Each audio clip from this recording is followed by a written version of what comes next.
You take advantage of people. You're not someone that we can trust or rely on. And it became really evident to me that two things happened in my life.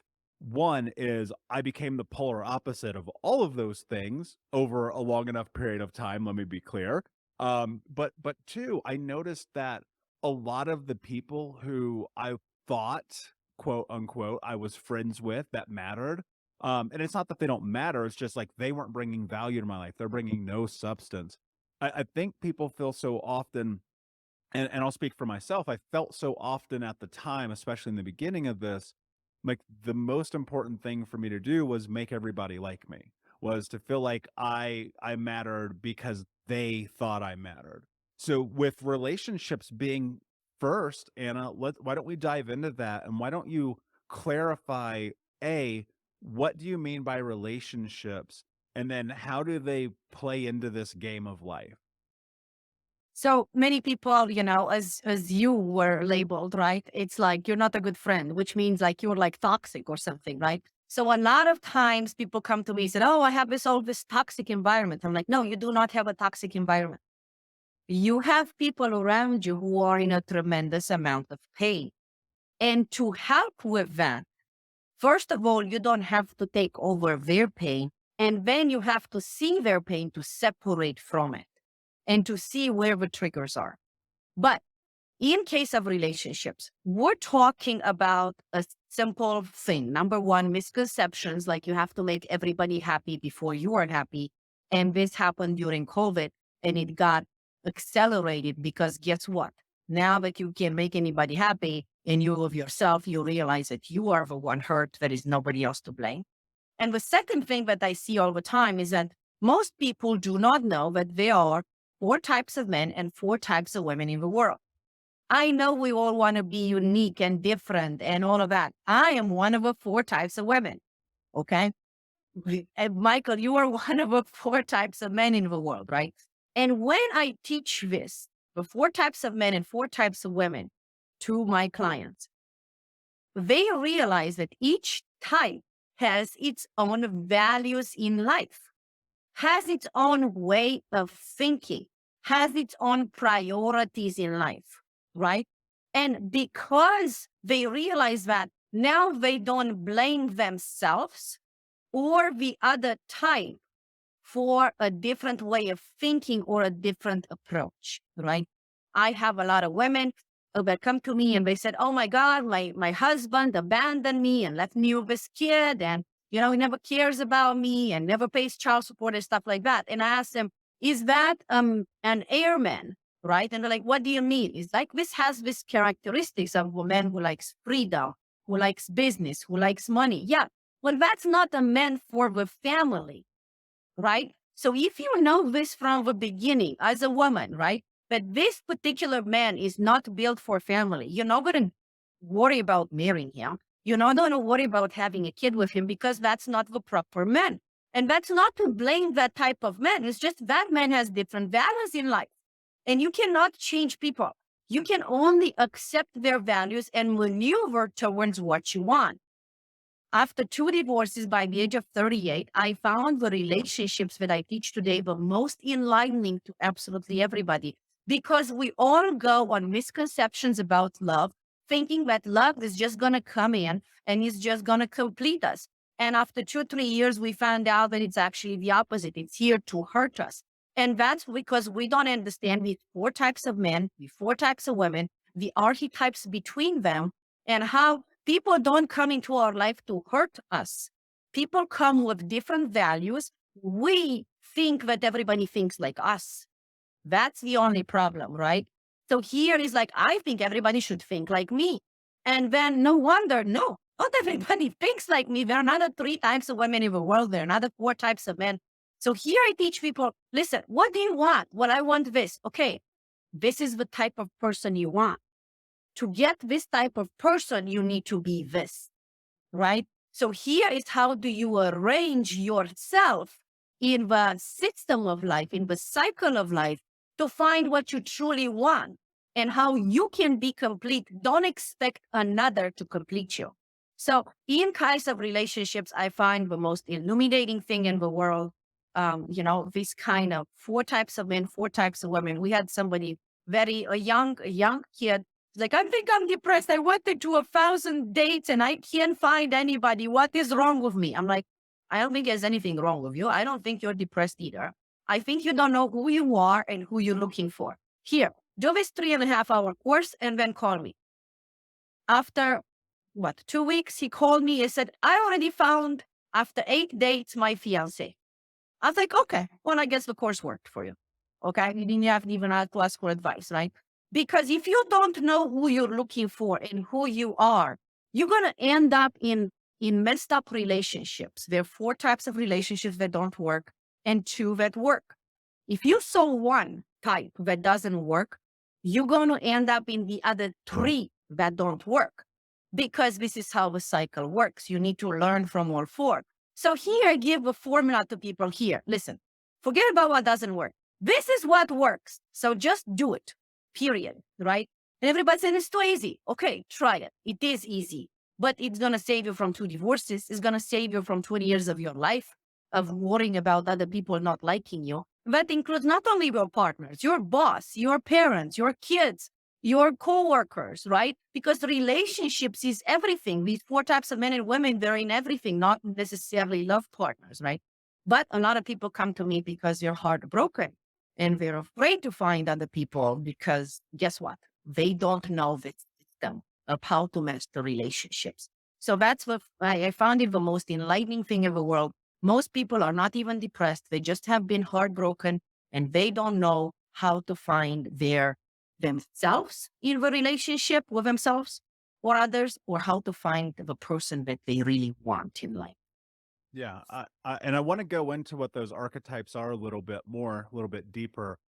One of the things that came to mind as you were going through that is, so my mentor, Tom Bill, you taught me something really important about this idea of collision of values in relationships, and it being this thing where, because you lack a tremendous amount of clarity about who you are and what you want, and vice versa from the other person, you're going to be like a head-on collision just waiting to happen. And so I'd love for you to dive into a little bit deeper about these archetypes so that folks listening can have a little bit of a better understanding. Now, obviously, we can't give people a 3.5-hour course in 35 minutes, but we can give them a little bit of context. So I'd love if you dive into those a little bit more, and then specifically talk about the kind of relationships that do work, because I agree with you. Why focus on what doesn't work when we should be focusing on what does? So the 4 types of men, I like to make these energies in elements because it's easier to consume, right? So the 4 archetypes, I call them water, fire, air, and earth because they're easy to consume. So the 4 types of men would be the water man, would be the creator. You find this in engineers, designers, artists, right? And they are people who their first value in life is their creation. This is what they live for. They're like the Michelangelos of the world, okay? Michelangelo didn't care about the family, didn't care about the kids, didn't care about business, okay? Michelangelo didn't care about any of this. He cared about painting. He cared about sculpturing, right? Was his contribution to society, right? So this is the creator mode in man specifically. And it's extraordinary because you need that, because this is how ideas come into the world. This is how the world comes into place. With no ideas, there is nothing, right? We don't even have a computer we're talking about right now. So that's the first type of man. The second type of man is the fireman. That has a lot of energy. It's like the manager. It's always organizing things. It's always keeping you going. It has passion. It has drive. And you see this in people as they go, go, go, go, go. And sometimes you're like, really? We're trying to keep going? Isn't it tiring? No, you need that drive. You need that passion to propel yourself into the world, right? To do something, because with no drive, you're not going to do anything in life, right? The third type of man is the airman. This specific type of man is not concentrated on family, is not concentrated on kids, on wife, or anything like that, compared to a fireman who puts his wife as first in priority level. This man puts his wife last in the priority level, right? And everybody, because they're so attractive, they're businessmen, they're love freedom, they have hobbies, they have friends, they have money. All women are attracted to these type of men, not realizing that this is not a good man for marriage. This is a good man for having fun, right? But these are the entrepreneurs of the world, the visionary of the world. These are the Elon Musks of the world, where you need that drive to propel the society forward as others are going to follow. This is the man that were puts into application ideas that are impossible to do, and it makes it possible. Right?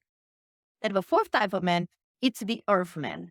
And we call them kings because they are men who take care of their domain, of their family, of their business, of their community. They're people who work in the military, in the government, the 9-to-5 jobs. And these are stable men.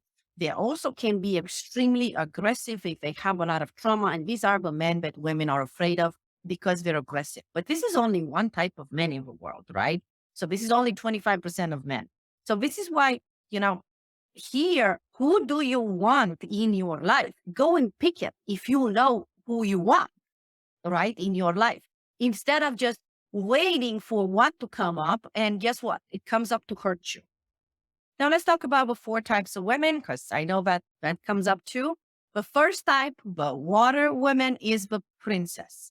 It's Bambi energy. It needs a lot of attention. It has a lot of emotion.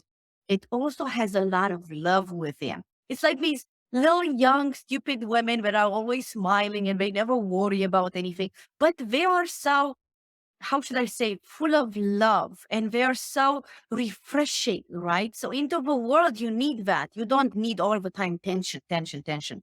Also, these women are the first one that's going to slip in depression if they have any kind of emotional wounding, okay? Because they're emotional, they're at high level.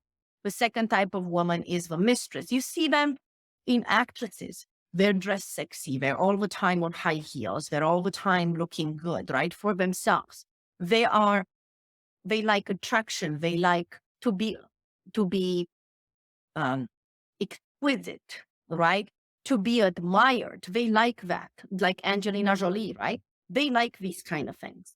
The third type of woman is the queen, the air woman. And these are CEOs of companies. They also don't have too much intentions in families and kids. They will do it, but they're the type of women that, how should I say, they're intimidating, right? So men are intimidating them because they're just like going to cut hands, right? They look good and all that. They do the job, but they are businessy. They're there into the men's world to compete with them, right? And then the 4 types of woman is the mother, is the one who takes care of garden, the soccer, the tournament, the kids, the dogs, the pets, decorating house, okay? So this is the earth woman. All of these types of men and women have their own place in the world. They have their own values in life. When you go and pick in society, who do you want to be, who you're more comfortable with, and who do you want to have in your life, you need to know this stuff because there are different dynamics between all of them. And I think that one of the most important things, at least in my thought, that people need to be able to do is deploy grace for themselves in this process. Because you're going to learn something about yourself you've never understood. And I'm wondering if that held true in your journey as well, in which you had to just deploy a tremendous amount of grace for yourself. Well, absolutely. If you'll give me just a little leeway, I'll tell you a tiny little story. Please. And it was told to me when I was trying to understand. I kept saying, why? Why do I keep making these choices? And this wonderful person said to me,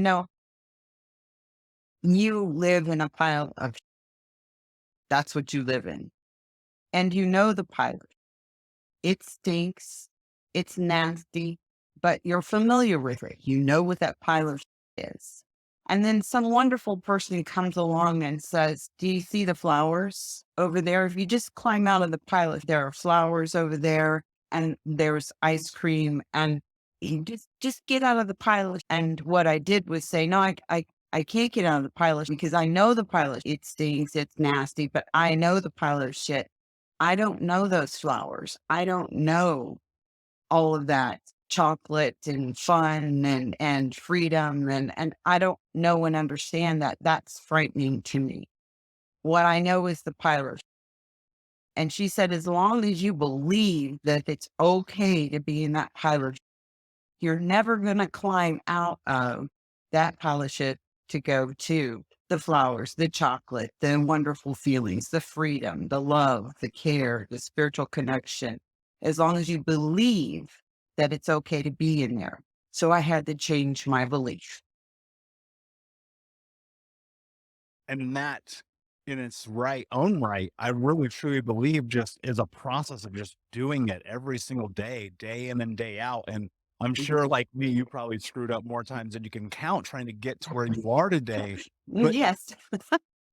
but you're right. On the backside of it, there is this beauty there. Like, it really is. I know, especially if you're like in the moment, you're like, that doesn't feel plausible. There's no way. This is so anxiety provoking and depressing and anxious, and like everything feels like it's upside down. And then you the other side of it and you go, wow, life is really, really beautiful over here. And you said something that I want to move back to, because I think it's really important, is you talked about this idea of like giving yourself permission to go and find what you wanted and end up having this partner who's now your rock, your husband, your companion. For people who, let's kind of lay this out, and for chronological, for lack of a better term, a chronological way, geez, if I get the word out, talk to me about like this process from, okay, you're going through therapy, you're doing the work, you're showing up, you're in the groups, you're doing all this, to, all right, put myself in a position to go and see what I want. What was that transition like? Well, the transition was that my therapist graduated me. Never seen anything like that before in my life. And she says, it's time for you to fly. You're good. You're doing great. You know what you need to do to maintain. You're doing great. And she said, now, before you leave, I want to teach you about manifesting that person that you want in your life so much. And so she taught me how to make a list. And it wasn't a list of someone who had money, and it wasn't a list of someone who liked the same music I did. The list was a values list. What do I want? I want someone who has integrity. I want someone who values me and loves me. I want someone that thinks that I'm the best thing that ever happened to them, and that I think is the best thing that ever happened to me. So that list was fairly long of what I wanted, not things, not it didn't have to always be right or whatever, he needed to be someone that shared the same values as me, the things that I valued the most. And I went through a whole stage of discovering what my values are. So when I met Ray, we started dating, and it was slow, and he brought me over to his home to see his home. And I needed to go to the restroom, and I had made a manifest list of who I wanted. And I put it up by my mirror, and I looked at it and said it out loud every day. Well, I met him and I started dating him. I went to his restroom, and on his mirror by his sink was a manifest list in it with a list of values that he wanted in the person that he wanted in his life. And it was the same list that I had. And what was amazing about that list is it was dated just like mine, and we wrote it on the same day. Wow. That's Yeah. amazing. Yeah. Holy crap. I think about stuff like that all the time. And it's like, we truly do have the power to create everything that we want in our life. We have the ability to move towards joy and happiness and fulfillment and fun and all of those things. And I think that when people kind of transition into this and they find someone, the thought is, especially if it's the first time you're understanding this, and this was an experience that I went to, was going to, oh, this is too good to be true. And thinking about this idea like, oh no, the other shoe's going to drop. Eventually we're going to be back to all of the chaos that I once knew. And there's something about that clarity that you just laid out, about having that list, about having alignment of values, so you don't have a collision of values, about creating and bringing a bond around joy and happiness and love and companionship, as opposed to trauma and pain and suffering and all of those things, right? And it's not that we won't be in symbiosis with each other's stories and narratives and experiences, because I think that's part of human connection. But, there's something to be said about the enjoyment of it all. And as you've kind of transitioned your own personal life and are in this position of being a master relationship coach, which I think is really beautiful, what do you think is like the area in which people, they start to get in these new relationships, they're seeking love, they're maybe even in alignment of values, but how do you maintain that? Like, how do you grow that? How do you cultivate and build that to be something not only long-term, but impactful and powerful in your life? Well, the number one thing that I tell couples is that you're going to read anything that you want to read. You're going to hear what people tell you about how your relationship needs to look like. The truth is, you and your partner are the only ones that know how your relationship is supposed to look. You are the ones that make the decisions and the choices about how you communicate with each other. That people can tell you what to do, but you need to decide together how you want to live your lives. And if you want to stop all the stress and you want to stop all the arguing and you want to stop all the blame game and all that stuff, it's real simple. It's really boils down to one thing. Let go of your need to be right. Let it go. That need to be right gets you in arguments over stress, money, sex, kids, blah, blah, blah. All those things, that's all true. They're all stressors. But the arguments start because one or both of you need to be right. You don't have to be right. If someone disagrees with you, the most wonderful thing you can say is, that's interesting. Tell me some more. Tell me more. It's so easy.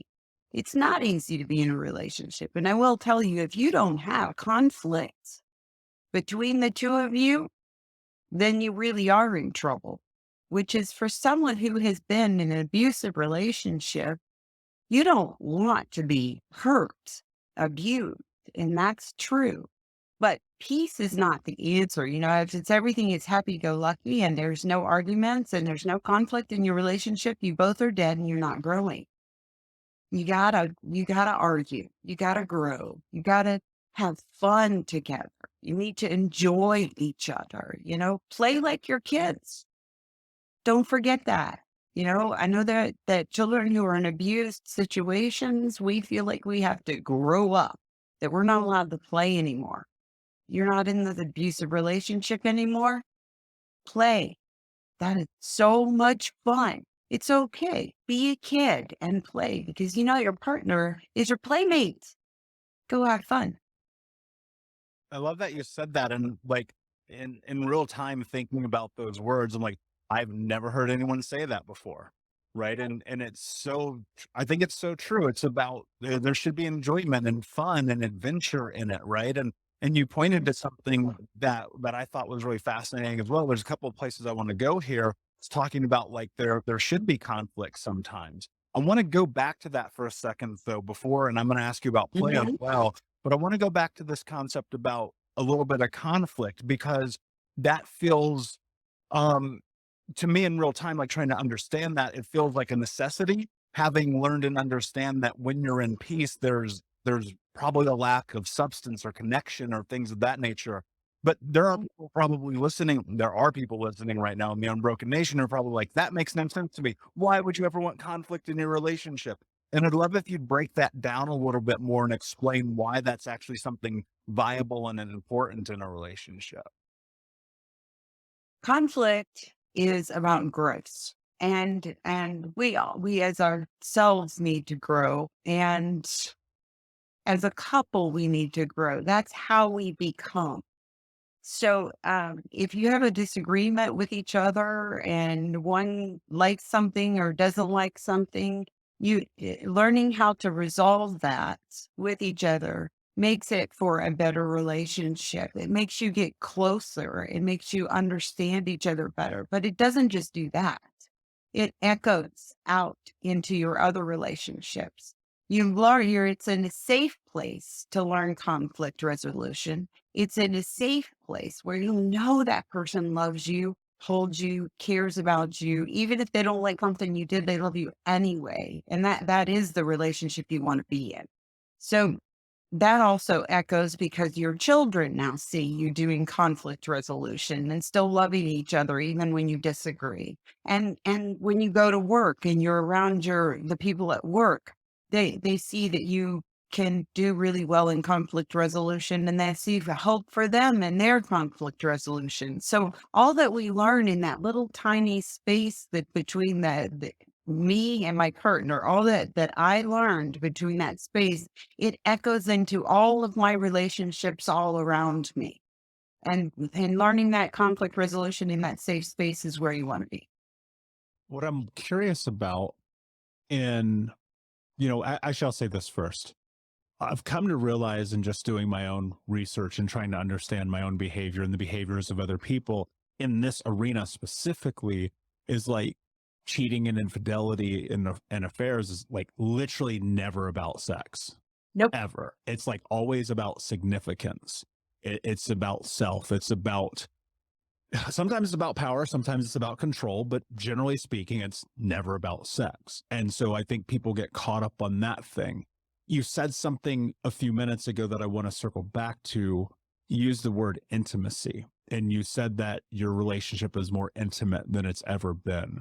What does that mean? Like, define that. Because I think people are listening to this and they're like, how could you ever love, trust, be compassionate, have empathy, sympathy, companionship, intimacy? What do those things look like for you guys?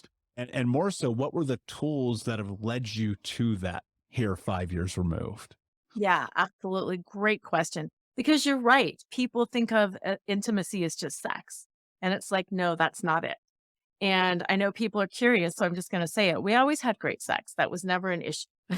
And you're right. Affairs are not about sex usually. It's about something else. What it was is I said my childhood was kind of all about being happy and perfect. And I played the role of the perfect wife, the perfect mom. So I always had that facade on that I'm fine. I'm fine. Everything is wonderful, even though I was exhausted, even though I was confused, even though, all of these things were happening. I still put on the perfect face. I, put on the perfect outfit. I did my hair. Everything was perfect. It was just a facade. And it's not that I was trying to be phony. It was just that that's how I thought I was supposed to be and what I was supposed to do. Now, on the flip side, my husband thought he was supposed to be strong because he is a survivor of childhood trauma and abuse. So he can't go around being vulnerable and getting choked up at work and crying. He has to be this tough guy. He has to be the stereotypical manly man in our culture. The big boys don't cry. He bought into that. He's going to be the provider. He's going to know everything. As the man, you know it all. You do it all. Nothing phases you. So he was playing that role the whole time too. So then when we would try to come to each other to create some intimacy, and by intimacy, I mean showing each other our shadows, showing each other our fears, holding space for that. We were not good at holding space for that. I would come to him with a problem and he'd say, do a better job. Figure it out. You're smart. Do a better job. He would come to me with something. I'd be like, I don't know. You're the man. Figure it out. There was kind of that level of snarky rudeness there because we were not holding each other's shadows. We were not in that compassion place of, wow, tell me your pain. Tell me your fear. Sure, I knew he was abandoned by his parents. Okay, whatever. What does that mean? Figure it out. You're an adult. I didn't get it. So what I mean by our intimacy level now he can come to me and say, I'm having such sadness over the death of my brother. I'm having such sadness over the estrangement with my mom. I keep thinking back to being a kid and, not having money and being abused. And I still love her and I'm feeling conflicted around that. And instead of me being like, yeah, well, that's weird, whatever, I get it now. Tell me more. And then same thing with me, as I'm having my insecurities and my fears, I can go to him and say, I'm afraid, I'm gaining weight. I'm aging. My business slowed down this month. Oh my God, what if it never picks up again? And then he can hold space and hold compassion for that around me too, because now we know each other is not perfect.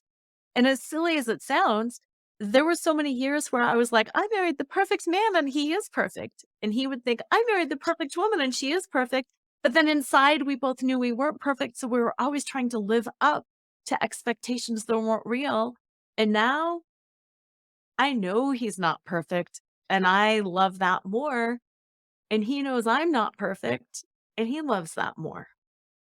Yeah, I think there's some truth to settling into the reality that, and especially in relationships, we put each other on these pedestals and we have these such high expectations because, date one, week one, month one, you're like, oh, this is the perfect person. This is the greatest person in history. And then to some extent, you play into that with each other, right? You roll Totally. you play that facade of I'm this way or I'm that way. And then things get swept under the rug. And the truth is like right there in front of you. And sometimes if you don't acknowledge it, or even sometimes it's acknowledged by one person and the other person ignores it or hears what they choose to hear. And I think that is one of the most dangerous things in a relationship is just the ignorance to reality. Yes. Yes. And that's one of the reasons that I love so much about what you do around trauma. I would see these things. I didn't know what trauma was and I didn't know how to respond to it. I was not trauma informed. As humans, we should be trauma informed.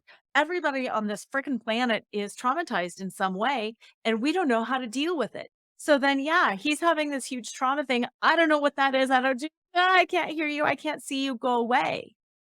And it shuts people down and it creates more and more and more and more trauma. What would you say to the people who are going to hear what you just said and be like, well, what if they're just using their trauma as an excuse? Mm-hmm. There's such a fine line on that. Because yes, do some people use their trauma as an excuse? Absolutely. I think it's just holding space for a certain amount of excuses, because that's normal, but to be able to ask yourself, is there forward motion?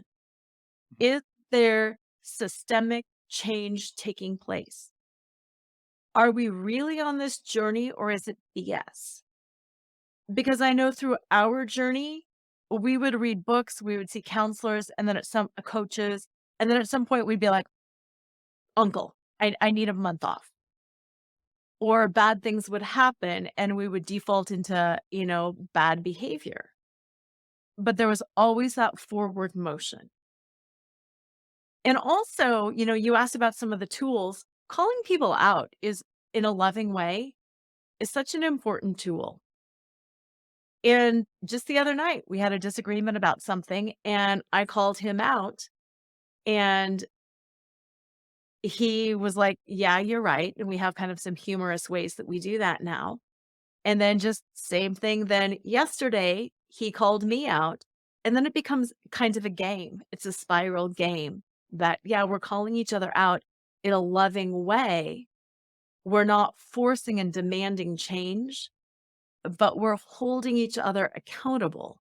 We're being partners in the true sense of the word because we're making each other better, more complete people by virtue of the fact that we're doing it together and we're understanding.